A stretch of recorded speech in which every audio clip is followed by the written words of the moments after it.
Hello student, Gurukul institute by Ravikant Kumar. मैं YouTube channel के माध्यम से मैथ के CSIR नेट सिलेबस के आधार पर मैथमेटिकल साइंस टॉपिक पर वीडियो बनाया हूँ। नेक्स्ट प्रॉब्लम है, let Z denote the set of integers and Z greater than equal to 0 denote the set of set 0 1 2 3 dot dot n. Consider the map f such that z greater than 0 गुने z belong to z given by function of mn equal to 2 per power n into 2n plus 1. Then the map f is, तो इसका जो point है जो दिया हुआ है कि हमेशा जो प्रोडक्ट कर रहा है यहाँ पर फंक्शन का, दो फंक्शन का प्रोडक्ट से हमेशा जेड बराबर ये हम निकाल कर रहे हैं पूरा को। जेड बराबर हमेशा जो वैल्यू दिया है तो दो फंक्शन है एम और एन पर निकालने के लिए कर रहा है, एम पर एन पर।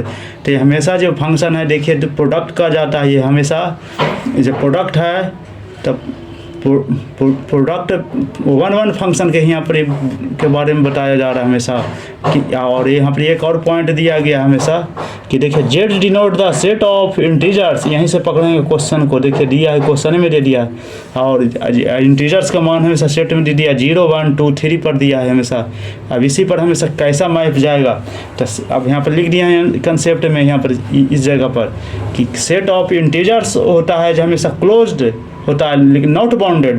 क्लोज होता है लेकिन नॉट बाउंडेड होता है, इसलिए जो क्लोज होता है हमेशा वन फंक्शन होता है, वन फंक्शन। तो इसलिए आंसर ही जाएगा जब भी जाएगा हमेशा ये तो दिया हुआ चीज़ है, यहाँ इस पर बनावेंगे फंक्शन पर जेड जेड इतना पर किया हुआ एन पर 0 पर रखिए, फिर करिए बनाइए, फिर मैप कैसा कैसा प्रत्येक का जाएगा।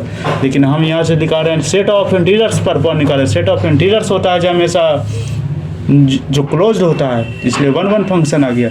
नेक्स्ट प्रॉब्लम है, आंसर इस भी जाएगा इसका, वन इंजेक्टिव जाएगा but not onto function. Onto function composite function के साथ, इसमें कंपोजिट फंक्शन नहीं है इसमें है। Let sequence n greater than equal to 1 be a sequence of real number satisfy a1 greater than equal to 1 and an plus 1 greater than equal to n plus 1 for all n greater than equal to 1 then which of the following necessary true। तो दिया है कोई भी sequence है हमेशा real number पर होता है, तो रियल नंबर जो होता है पर हमेशा बाउंडेड होता है और हमेशा कन्वर्ज करता है। तो देखिए यहाँ पर देखिए सीक्वेंस होता है, तो सीक्वेंस के लिए देखिए इसमें चॉइस दे दिया कि नेसेसरी कौन ट्रू होगा हमेशा, ये बराबर n पर n प्लस 1 पर हमेशा जाएगा। तो क्या क्या जाएगा, तो कंडीशन भी दे दिया है। अब देखिए n बराबर 1 रखते हैं, a1 बराबर खुद दिया है, a1 बराबर तो n बराबर 1 है, a2 ग्रेटर दैन a1 हो जाएगा, फिर प्लस 1 आ गया, फिर n बराबर चलेगा। तो यहाँ पर दे दिया है कि हमेशा ये वैल्यू निकलेगा n बराबर 2 पर, न बराबर 1 पर दे दिया हमेशा, n बराबर 1 भी दे दिया हम 1 के बराबर। तो हमेशा a2 बराबर 2 वैल्यू का हमेशा जा रहा है, हमेशा इस रूप में जा रहा है, हमेशा वैल्यू हमेशा इस रूप में से कंडीशन इक्वल टू निकलेगा। ये जाएगा है हमेशा क्या बढ़ रहा है, हमेशा ये 2 पहलू पर हमेशा ये क्या कर रहा है, हमेशा ये बाउंड्री कन्वर्ज कर रहा है, हमेशा ये 2 पर हमेशा ये कन्वर्ज कर रहा है। इसी तरह वैल्यू निकालते जाएंगे तो हमेशा प्रत्येक पॉइंट पर हमेशा कन्वर्ज सीरीज है जो कन्वर्ज कर जाएगा। n बराबर 1 से लेकर फाइनाइट दे दिया है, तो यहाँ पर देखना an भी दिया है, an स्क्वायर भी दिया है, an भी दिया है, an स्क्वायर डाइवर्स करता है। ये तो डाइवर्स करेगा ना, प्रत्येक पॉइंट पर हम निकाल लिए कि हमेशा a2 बराबर हमेशा 2 वैल्यू हमेशा कन्वर्ज कर रहा है। 1/a स्क्वायर, तो हमेशा ये देखिए n स्क्वायर ये जाएगा हमेशा कि यदि इसमें निगेटिव वैल्यू है तो हमेशा स्क्वायर के कारण हमेशा पॉजिटिव वैल्यू में बदल जाता है, और हमेशा इसका पॉजिटिव वैल्यू होगा, हमेशा सीरीज है जो कन्वर्ज करेगा, इसलिए हमेशा ये जाएगा ना n बराबर जाएगा, हमें स्क्वायर वाला जाएगा, हमेशा स्क्वायर का वैल्यू हमेशा, इसलिए आंसर इसी जाएगा। ऐसा कन्वर्ज करता है n, ये यहाँ पर पॉजिटिव कोई ना कोई वैल्यू हमेशा प्राप्त हो जाता है तो ही कन्वर्ज करता है। लेट नेक्स्ट प्रॉब्लम है, लेट DBS डोमेन पर सेट सबसेट ऑफ डोमेन पर कर रहा है हमेशा। रियल लाइन पर हमेशा डोमेन है, ये हमेशा डोमेन के डी है जो डोमेन के बारे में कर रहा है, डोमेन के बारे में है।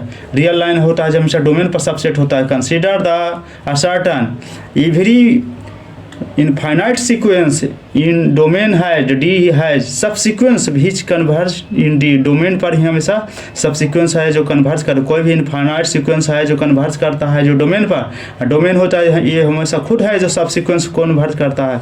तो ये तो देखिए यहाँ पर दे दिया है कि कोई भी, तो यहाँ पर हम लोग चलेंगे सबसेट, सबसेट होता है सेट का ही सबसेट, प्रत्येक का सेट निकालते जाएंगे, प्रत्येक का सबसेट, तब सबसेट जाएगा तो देखिए 0 1 3 4 हमेशा इसमें निगेटिव वैल्यू का नहीं होता, हमेशा रियल लाइन होता है। एक और है, एक पॉइंट वो है रियल लाइन होता है, प्रत्येक का सबसेट निकाल लिए।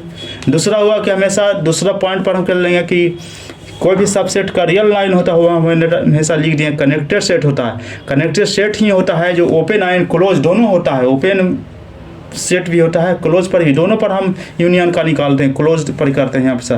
तो हमेशा ये 0 1 यूनियन 3 4 हो जाएगा, ये सब नहीं निगेटिव है, ये नहीं जाएगा, ये सब नहीं जाएगा, हमेशा कनेक्टेड सेट होता है, कनेक्टेड सेट, इसलिए आंसर ही भी जाएगा।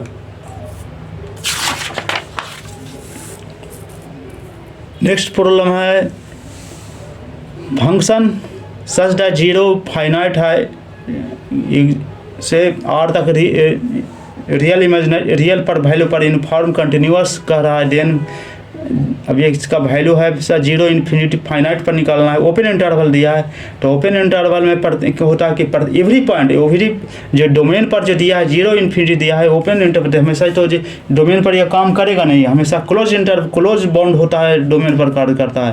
तो इसलिए हमेशा ये होगा जो ओपन इंटरवल की तरह काम कर रहा है, हमेशा यूनिफॉर्म कंटिन्यूअस होता है। तो यूनिफॉर्म कंटिन्यूअस के बारे में कह रहे थे, यूनिफॉर्म कंटिन्यूअस में हमेशा 2 वैल्यू होता है, x1 और x2 वैल्यू होता है। तो यहाँ से 2 जगह पर, एक पर 0 पर निकालेंगे, एक फाइनाइट वैल्यू पर निकालेंगे। तो 0 पर निकालेंगे तो हमेशा एग्जिस्ट करेगा, फाइनाइट वैल्यू पर हमेशा एग्जिस्ट नहीं करेगा।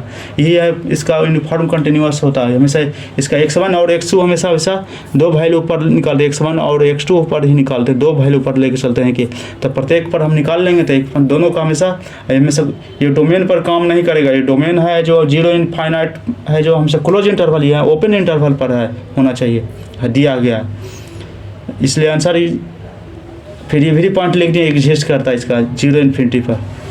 नेक्स्ट ये आंसर इस भी जाएगा इसका। नेक्स्ट प्रॉब्लम है एस बराबर फंक्शन R से R गया, there exist epsilon greater than 0 such that delta greater than 0 x minus greater than less delta गया, fx minus fy is epsilon गया इसका वैल्यू।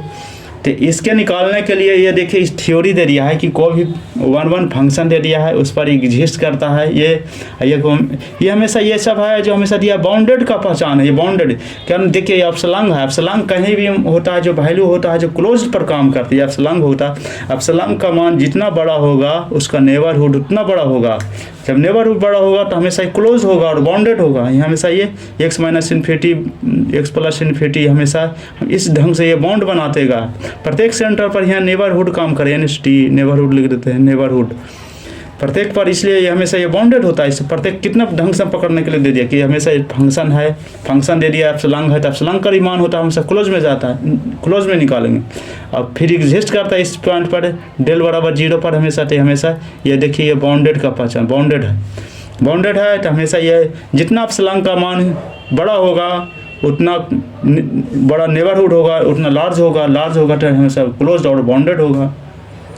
नेक्स्ट ये आंसर इससे जाएगा, बाउंडेड। यूनिफॉर्म कंटिन्यूअस तो ही नहीं गा सर, x1 x2 पॉइंट पर हमसे निकालना है, कुछ नहीं, कंटिन्यूअस भी नहीं होगा, कांस्टेंट भी नहीं होगा, कुछ नहीं होगा, हमेशा ये बाउंडेड होगा। देखिए नेक्स्ट प्रॉब्लम है, इसका थ्योरी वही दे रही है, देखिए इस चीज़ पर। Next which of the following necessarily true for a function F such fx belong to y गया।